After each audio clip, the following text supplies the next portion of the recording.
Kaya mas masarap po ang native chicken. Oo nga. Kasi Kompleto regado na. bubuhay pa lang, nilalagyan mo na ng rekado. Guys, siguro di malayong mangyari, no? Mag-alaga na rin ako ng native na manok. Ganda, oh. Sir, no, ano ba yung sikreto ni Sir JC sa pagpapakain ng ganitong klase po ng mga hayop natin, itong native chicken natin? Ang ginagawa po kasi natin, ina-upgrade natin yung native chicken industry. Kasi hanggang ngayon, pansinin niyo sir, may native chicken ba sa palengke? Gastos pababain, kita palakihin. Tara nang mag-alaga ng native chickens. Happy farming!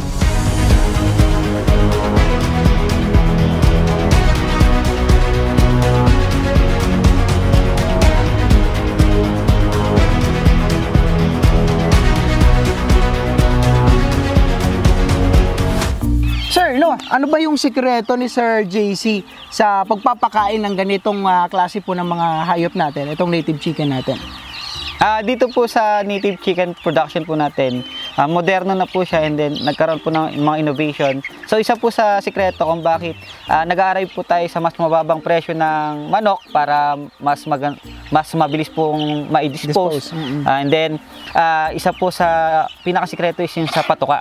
Okay. Kasi po ang patuka po natin is natural. Okay. May halo po siyang commercial pero limited lang po. Mas more on natural po tayo. And then we are hoping someday na magkaroon po tayo ng organic farm ng native chickens. But the struggle po pagkakaroon ng organic is yung pagkuha ng mga raw materials. Okay. Kasi yung mga raw materials po ng paggamit ng chicken feeds, kailangan galing din siya sa mga organic farm. Okay. Tulad ng soya po, dapat nagpo-produce ng soya organic. Okay. So isa po sa ano natin is natural. So pwede ko po ipakita sa inyo sir yung demo kasi nga po Techno Demo Farm tayo. Pwede ko po ipakita sir yung mga ginagamit ko po. Okay. Willing po i-share ito sa mga kababayan natin, sa mga ka-farmers po natin na gusto pong mag-alaga ng native chickens. Okay, so tignan natin yung mga pinapakain ni Sir JC. Let's go. Yes sir. So, ang ano sir, kapag ano pa lang, month old, pure feeds po. Hanggang month old po siya, hanggang 30 days. Okay. So, ito po sir yung mga pinapakain ko po. Okay, within 30 days, dapat pure feeds. Opo, Anong klaseng feeds to? Ito Starter? Po, starter po siya. Starter Bio feeds. 1 po. Okay, anong saan gawa to? Mais? Ano po, Integra 1000 po, saka Integra 2000. Okay, naka-libre na ng commercial yung ano natin. Baka naman, Integra. Integra. Tawagin nyo lang ako. Opo. Okay. So, bali dito sir, nag-grind po tayo. Meron ka rin yung grinder? Yes po, po. So dito po nag-grind po tayo ng ano po, ng mga kangkong, tapos ng ano po, ng... Okay. Ulitin natin sir, within 30 days dapat pure feeds po. Pure feeds lang ang pinapakain sa native. Don't worry po, wag kayong mag-alala kung pure feeds sa pinapakain nyo sa mga up to 30 days kasi napakahina pa kumain ng mga native chickens, di tulad ng broiler na tuloy-tuloy. Yun! Minimum lang po yung nakakain nila, saka limited lang po, hindi katulad ng ano po, broiler talaga na kailangan magdamag, tumuto ka. Yes. So dito po, parang nag-start po sila parang 3 grams lang. Okay, pagkapisa. So mababa po yung consumption nila, saka yung gastos pag up to 30 days. Nagsisimula pong lumaking gastos kapag po nag-ano na sila, nag 2 months up. So 60 days po sila doon lumalaking gastos kasi lumalaki po yung konsumo nila sa patuka. So doon na po tayo gumagawa ng intervention. Doon na po pumapasok yung paggamit po natin ng mga ano po, natural food. Okay. Tulad po nito, meron po ako dito talbos ng kamote. Talbos ng kamote. Pwede rin kangkong. Yes po, sa kangkong pinagmix ko na po. And then po, ginagrind lang po natin siya.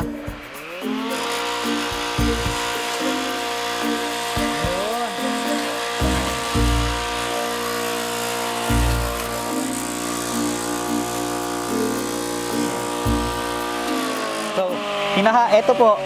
Ayan, 2 beses ko po itong nilalagay dito para mapino. Mas mapino? Yes, sir. Ayan.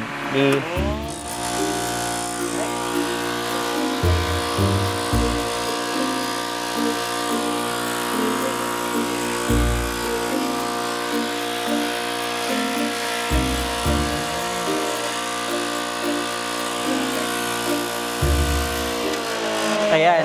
So ganyan sir, tinutukan na po yan ng ano, ng mga 2 months old up po na mga sisiu po.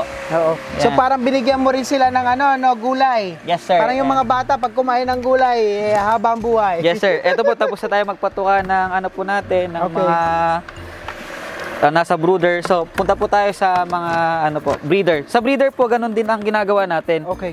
So dito po kumuha po tayo ng puro po na layer feeds. pang ano po, pang breeders natin. Okay, layer feeds naman ang pinapakain sa mga ano. Opo, layer breeders feeds. natin. Konti lang po, hindi po gano'ng marami, hindi po purong layer feeds. Kasi po wala tayong kikitain. Yes. And then nag-aalo rin po ako ng darak. Darak, okay. Isa po yan, darak. Ayan, okay. And then po, mas marami po nilalagay na mais. Dito po, ang kuya po kasi may ano, taon-taon na, tawag dito, corn festival. Okay. So, mura po sa amin ng mais. So, binibili ko lang po ito sa mga ano, farmers po na nag-alaga po ng maisan. And then, pinapagiling ko po sa bayan, sa palengke. Yes. Pero soon po, we are hoping na magkaroon po tayo na sariling grinder po ng corn. Hopefully, baka naman. Baka meron po diyang mga sponsored, magdo-donate po ng corn grinder po para sa ating chicken farm. Yes. So ganyan, minimix mo lang. Mais, tapos layer feeds, tapos darak. Opo. Tapos sir, para sa ano yan ha? Para sa breeders natin. Opo. Tapos nilalagyan po natin ng mga ano po, natural food. Yan, mga nag-grind po na gulay. Ayan po. Ito po, kahit mas marami na po nito. Pwede rin ba azola dyan? Yes sir, pwede po ang azola. Okay. Ang ano nga lang po, yung mali yung perception ng iba na pwede mong pakainin ng azola lang yung manok tapos itlog na. Mabubuhay na. Mabubuhay, mali yung perception po yun. Ang azola po is dapat 5 grams lang po every 100 grams. Kumbaga po, sa patuka mo, dapat hindi lalagpas ng 5% yung azola. Kasi po meron pong component yung azola na nagpapahinto ng pangingitlog ng manok. Okay. So ganun. Tapos po, yan. Ito po yung patuka ko sa kanila. Yan. Mimix mo lang ta. Minimix po. Tapos ano po, ito hinahalo ko po. Paghapon, ang ginagamit ko po para iwas sakit po sa mga manok ay ito po, nilalagyan ko ng bawang. Ito po, nagpe-ferment ako. Dito po, binababad ko siya ng 1 to 3 days. Pinaperment mo, ano to? Bawang, sibuyas, saka lemongrass po. Pinapakatas ko lang po siya sa tubig. Okay. And then yung tubig po nito, ito yung gagamitin ko sa patuka nila. Ihalo ko sa patuka. Okay, sige, subukan nga natin. Yes, sir. Yeah. And then, pag ano naman po, halimbawa yan, pang maintenance ko po sa nila, o kaya na po ito, garlic tea. Ito po, galing din po ito sa Central Philippine University. Ayan, sponsored. Garlic tea. Hindi, pwede po siya, distributor po talaga ako ng mga CPU products po. Okay, baka may mga gusto mag-order dyan. Sa mga gusto pong order ng CPU products po na taga Luzon po at gusto po mag-walk-in or pa-deliver po, pwede po kayong bumili sa Sir Juan Agriventure. So tayo po ay legit na distributor ng mga CPU products from Iloilo. Ayun, okay. O, alam nyo na, basta kontakin nyo lang si Sir JC. And then, pag ano naman po, umaga, ito po, hinahaluan ko siya ng lemongrass. Ito po ay lemongrass. Social pala yung mga manok mo dito? Yes sir, para ang ano po kasi maintenance po nila ito saka iwas po sa sakit. Yes. The more po na ano, mas marami tayong ginagamit na mga natural antibiotic po sa kanila. Wala nang po itong overdose eh. Yes. Kaya kahit araw-araw na i-take, maamoy niyo sir, amoy lemongrass pa talaga. Yes. Pag umaga po, lemongrass yung ano ko, hinahalo ko. Pinapatakan ko lang, tapos niladagdagan ko ng tubig. Kaya pala Sir JC, may joke ako. Kaya pala masarap yung mga tinola na may lemongrass. Kumakain sila ng lemongrass. Paghapon naman sir, eto po, bawang. Pag may ano po kasi, nilalagyan ko ng garlic emulsified concentrate. Hindi na po ako gumagamit ng 50 watts na incandescent bulb. Wala po akong electricity consumption po na mahal. Yes. Kasi po mataas sa kuryente yun eh. Tama, so ito po, sapat na po yung bawang, yung init na nagmumula sa bawang, tapos po yung sa ipa. Okay. Para po yung nasa brooder natin, nakikita nyo na po yung brooder natin, open na open. Yes. Natural po siya, heat. Yes. So sapat na po yun para sa mga po natin, sa mga native chickens natin. Yes. Pero pag minsan po gumagamit ako ng fermented po. Hindi toyo yan ha? Hindi po, bawang, sibuyas, luya, pine-ferment po siya. Ang OHN po kung tawagin, yung Oriental Herb Nutrients. Pero hindi ko po siya masyadong ginagamit kasi po yung tawag dito, yung ganito po, yung pulot-puklutan o yung molasses. Yung molasses. Kapag nasobrahan po kasi sa molasses yung manok, nagtatayo po sila. Okay. Kasi po sobrang yung maasukal.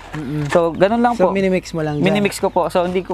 Tapos, ito yung mga bawang na sira-sira na, no? Pwede palang pakinabangan, no? Ito po yung ginamit ng binyag, yung natira. So, ito po, ilalagyan ko lang po ng ng tawag dito, ng molasses po, imimix ko lang po ito, dadagdagan ko. Tapos, ito po yung iba. So, ayan po, meron po akong rekado.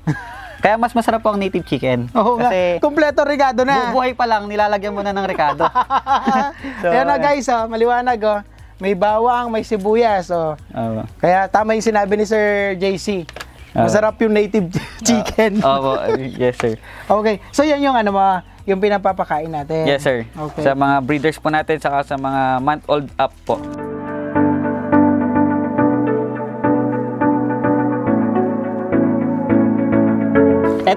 Ito po yung fermented natin. Dinidilute lang po natin siya ng 1 to 3 days. Bango. Tapos dinidilute lang po natin. Pinapakatas lang po natin sa tubig.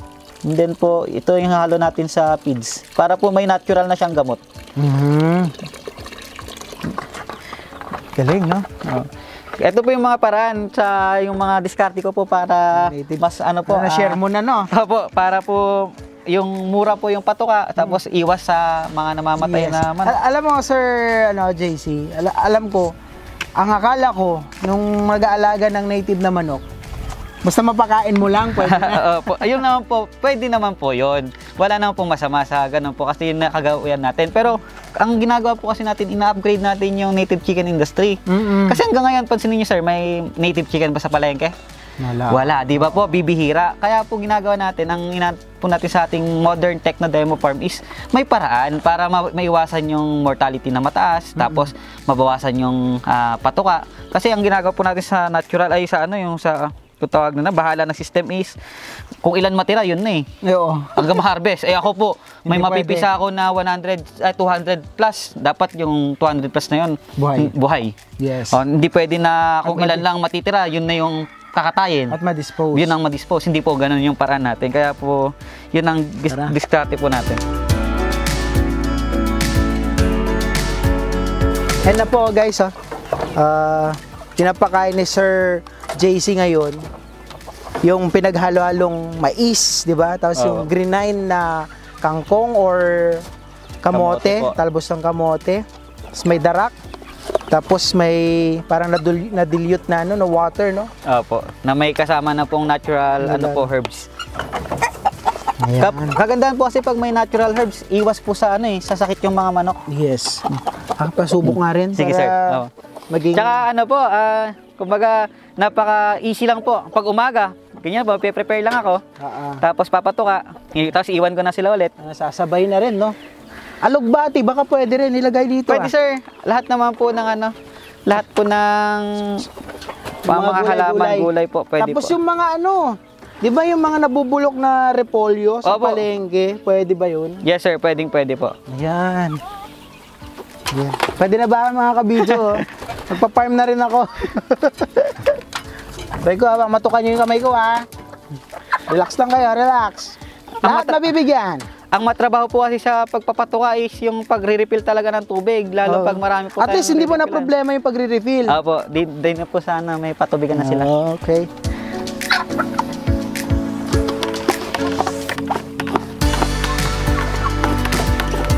Sarap pala sa pakiramdam, no? Nagpapakain ng mga alagang manok, oh. Okay. Guys, siguro di malayong mangyari, no? Mag-alaga na rin ako ng native na manok. Ganda, oh. Ito, may sobra pa. Yes, sir. Kino-consume po nila yan. Sir, napipil ko ngayon kung ano yung nararamdaman mo pag nagpapakain ka. Yes, sir. Para kang may alagang mga baby, no? Yes, sir. Mga pinapakain mo, inaalagaan mo. Then, siguro, sir, kilala ka na rin ng mga alaga mo. Ay, opo, kilala. Pag lumapit ka, opo, magsisilapitan na rin sila. Opo. Ang ano nga po namin ni father ko, kapag nagpapatuka po kami ng manok, ang suot-suot namin ito.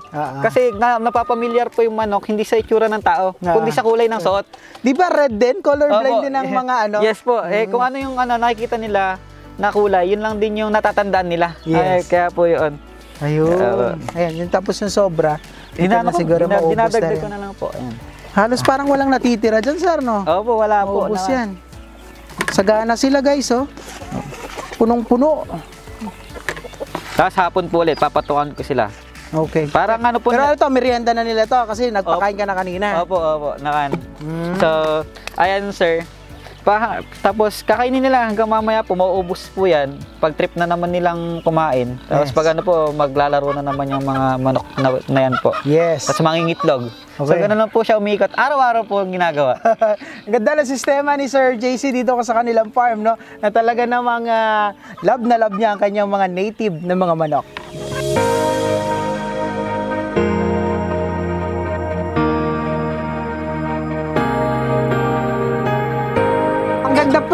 naging kwento ni Sir JC dito sa kanilang modern techno demo farm ng kanilang Philippine native chicken. Ang dami po natin natutunan and hopefully sa ating mga ka-video marami rin po kayong natutunan. Sir, bago po tayo magtapos, ano po ang gusto nyong mensahe para sa ating mga kababayan at paano nila kayo makukontak upang sige na makapag-order po sila ng mga native chickens? Opo. Una-una po sa lahat, nagpapasalamat po ako sa bumubuo ng Young Farmers Challenge Competition, lalong-lalo po sa ating principal sponsor, Ma'am Senator Amy Marcos. So maraming salamat po sa capital po na inyo pong binigay para mapasimulan ang agribusiness ng Philippine Native Chicken dito sa Cuyapon, Nueva Ecija. Binubuhay po kasi natin, sir, yung mga kabataan po na ma-involve at bumalik po sa agrikultura, pinopromote po natin ang agriculture.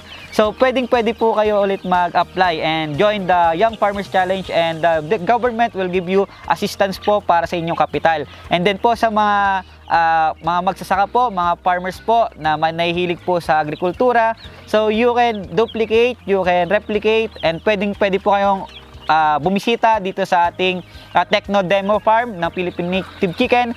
Dito po matatagpuan sa Cuyapon, Nueva Ecija.